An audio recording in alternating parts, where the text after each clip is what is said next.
Before we spoil the hell out of E4, let's set the stage. Season 3 kicked off September 21st with Dwight deeper in the Tulsa mud than ever. We've got the distillery heist gone sideways from last season, new kingpins like Jeremiah Dunmire, shout out to Robert Patrick killing it as the ice-cold villain, and his psycho son Cole breathing down his neck, and don't sleep on Special Agent Musso, this guy's got a grudge hotter than a barrel of bourbon. Oh, and Samuel L. Jackson's Russell Lee Washington? That old-school ally just teased a NOLA spin-off. Season 3's 10 episodes total, and after episode 3's cliffhanger kidnapping. That secret 50-year bourbon reserve? Gone. Stolen by the Dunmires, worth millions, Dwight's golden goose just laid a turd. The crew's panicking back at the distillery, with Mitch and Body scrambling like headless chickens, while Cleo, the bourbon queen herself, is straight up unraveling, yelling at everyone about legacy and betrayal. Their relationship starts as uneasy symbiosis. Musso needs Dwight's mob intel to climb the FBI ladder, while Dwight needs Musso's protection from rivals like the Dunmires, Jeremiah and son Cole, who torched the Montague estate in episode 1. But the personal edge erodes trust. Dwight senses Musso's ops aren't on the up and up, growing wary of being a pawn in a revenge play. Musso teases this as more contentious as the season progresses, with banter masking a powder keg. Expect betrayals, like Musso feeding bad intel or Dwight turning the tables. Musso's history ties into the Invernizzi fallout, potentially drawing in remnants like Quiet Ray or even crossovers with Taylor Sheridan's universe, Hints of NOLA King via Samuel L. Jackson's Russell Lee Washington. It also contrasts Dwight's found family in Tulsa, Mitch, Tyson, Cleo, with Musso's lost one, underscoring themes of redemption vs. retribution. As the bourbon wars heat up, the $150 million reserve heist in episode 3, Musso could exploit crew fractures, like Tyson's strip club ambush or Cleo's distillery doubts. Well, so much for that goldmine Dwight was sitting on. Theodore Montague's 50-year-old bourbon, the secret reserve that was supposed to make Manfredi millions, falls into Dunmire hands at the end of this week's Tulsa King. And the worst part about it? A member of Dwight's crew is responsible, though can you really blame him, given the circumstances? If you watched, you know what I'm talking about. And if you didn't, keep reading for the highlights of the G and the OG. Agent Musso contacts Dwight and says he's got a mission for him, and he'll send a car. Dwight dodges his suspicious sister's questions and gets in the ride when it arrives. It's a self-driving car, which freaks Dwight the fudge out to the point that he pulls his gun and tries to kill the driverless vehicle. Sounds weird, but it's quite. If the premiere of Tulsa King Season 3 felt like a bit of a corrective to a lackluster second season, Episode 3 feels like it's proving a point and then some. We've already had tense sit-downs between Dwight and the new big bad, Jeremiah Dunmire. We've roped in almost every surviving character from the previous 2 seasons, and we're starting to genuinely imperil the core cast.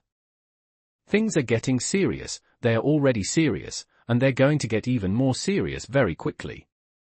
This is what you want from a show like Tulsa King. Taylor Sheridan can be prone to bouts of self-indulgent excess, and that sort of thing can derail a season.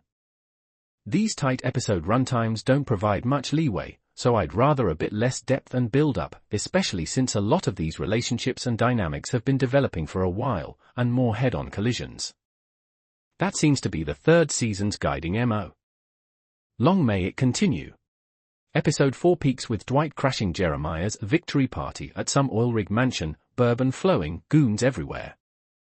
Dwight rolls up solo, stares down the barrel, get it, of Jeremiah's shotgun, and drops a bombshell. He's got dirt on Cole's side hustle, underage trafficking ties or some dark shit. Jeremiah blinks first, offers a sit down. But Musso's team raids mid-talk, flashbangs, arrests flying. Dwight slips out a back door like the pro he is, but not before whispering to Jeremiah, this truce.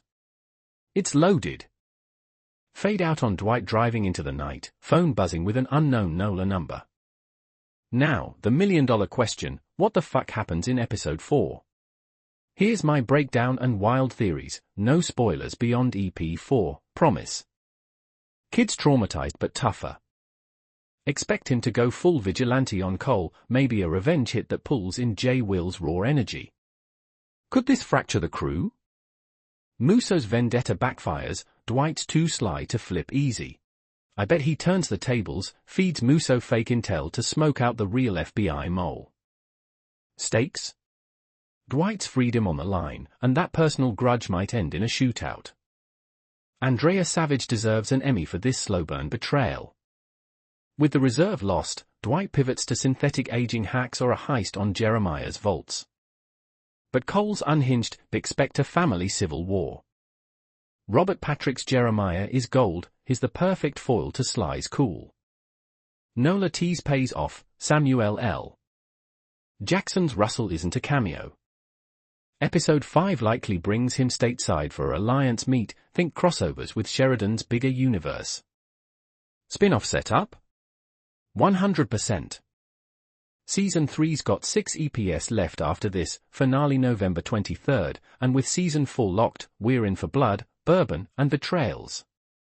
My bold prediction, Dwight kills a Fed by finale. Thoughts in the comment. Their relationship starts as uneasy symbiosis. Musso needs Dwight's mob intel to climb the FBI ladder, while Dwight needs Musso's protection from rivals like the Dunmires, Jeremiah and son Cole, who torched the Montague estate in Episode 1. But the personal edge erodes trust. Dwight senses Musso's ops aren't on the up and up, growing wary of being a pawn in a revenge play.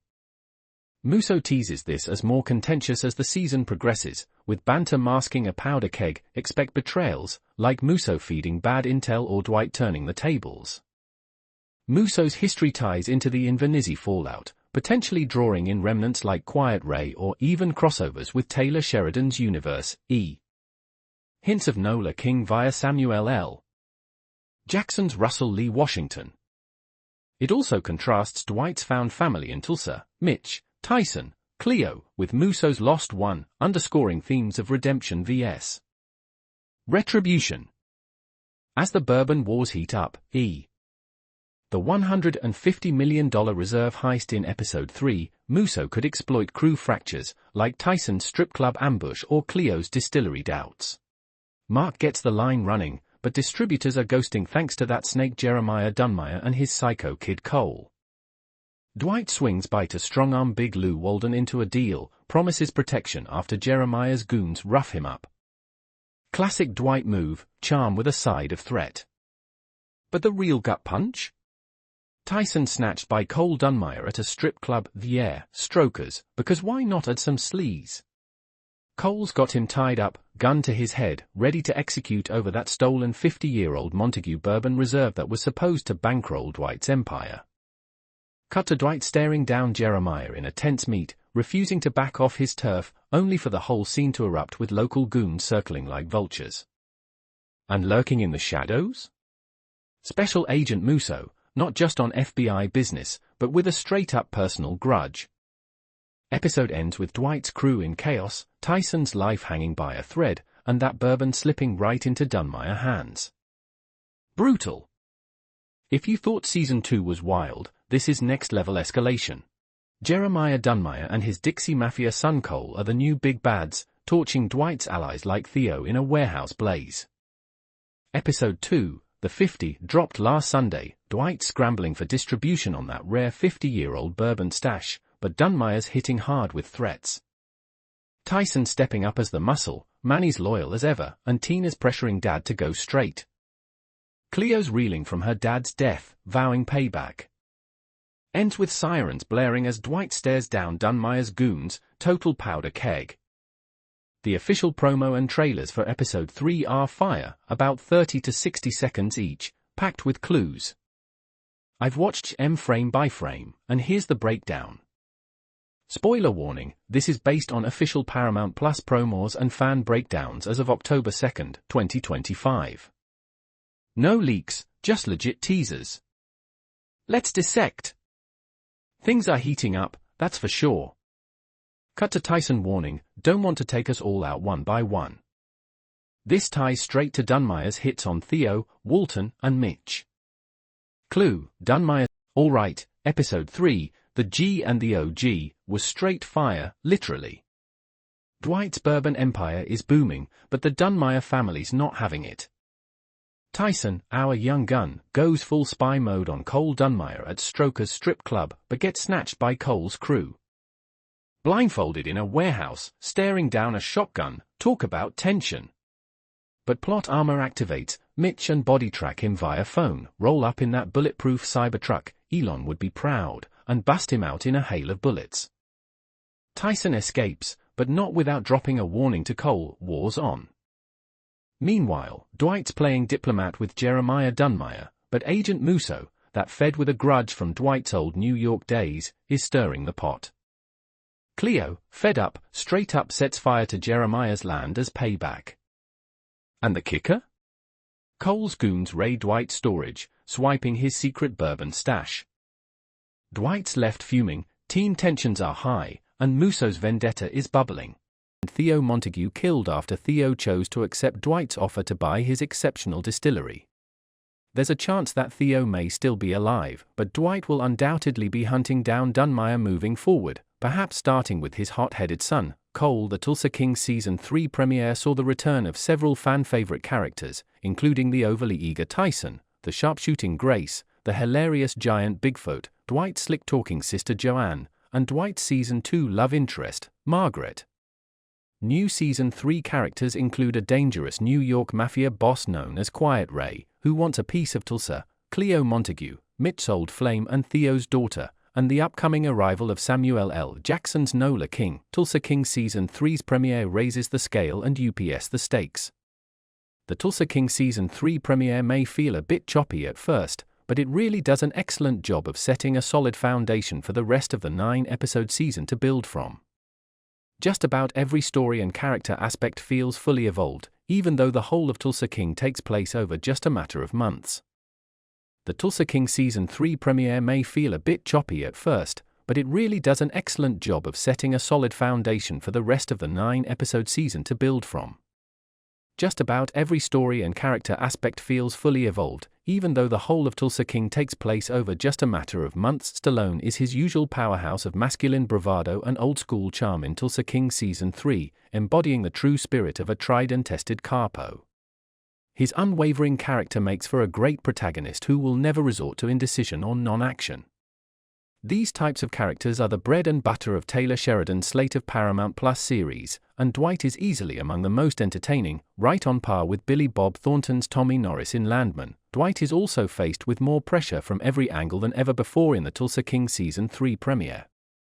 Although Chicky is gone, Quiet Ray looks to be double the threat that Chicky ever was, and Dunmire is truly terrifying, backed by a warped sense of divine providence and manifest destiny. Not to mention the persistent Musso watching Dwight's every move and the ongoing friction from Bevilacqua. That said, the upped scale and stakes don't take away from the more light-hearted moments rooted in the chemistry between Dwight's gang of misfits. Headland's Mitch has enough charisma to front his own Sheridan series, while Martin Starr's hilarious body reveals that he's got a dark side of his own that should not be tested. Spencer, played by Stallone's daughter Scarlett Rose, seems to be finding a bigger role in the series as well. Episode 2 ends with a visit from Jeremiah Dunmire at the casino. The latter berates Dwight about the Dunmires' deep ties and supposed culture of honor, and Jeremiah's personal code of honor, that Dwight supposedly interrupted. So given your intrusion, I am obligated to destroy everything you have built, and everyone you love, piece by piece, limb by limb, for my and my descendants' sake. Manfredi responds that when his people are threatened, I will snatch away your meaningless existence, and everything that you and your descendants built, and the thing is, I'm gonna have fun doing it. Dwight says Dunmire's there because he's scared. Your empire is in danger, Dunmire. I'm gonna take it from you. All of it, every bit. Then 10 more, then 20 more, on the back of what you and your kin built. Jeremiah leaves with a final threat, and the pair part as dedicated adversaries. Last season's antagonists found a way to stick around, even become reluctant partners. The only way this conflict ends is in blood. It may be this season or in a future one, but it's inevitable. Welcome back to the Ultimate Breakdown channel for all things mob, drama, and Sly Stallone glory. If you're new here, smash that subscribe button and hit the bell. We drop recaps, theories, and spoilers faster than Dwight drops bodies. Today, we're diving deep into Tulsa King Season 3 Episode 4, Staring Down the Barrel. This one's dropping October 12th on Paramount Plus at midnight ET, that's Sunday for most of you East Coasters. We're talking full spoilers from the episode, major twists that'll have you yelling at your screen, and my hot takes on what the hell comes next for Dwight and his ragtag crew. If you haven't caught up through Episode 3, pause now, binge it, and come back. This is unfiltered, no holds barred, let's get into it. Alright, quick rewind because Episode 3, the G and the OG, left us on a freaking cliffhanger. Dwight's out here pushing his illegal bottling biz hard, but everything's crumbling.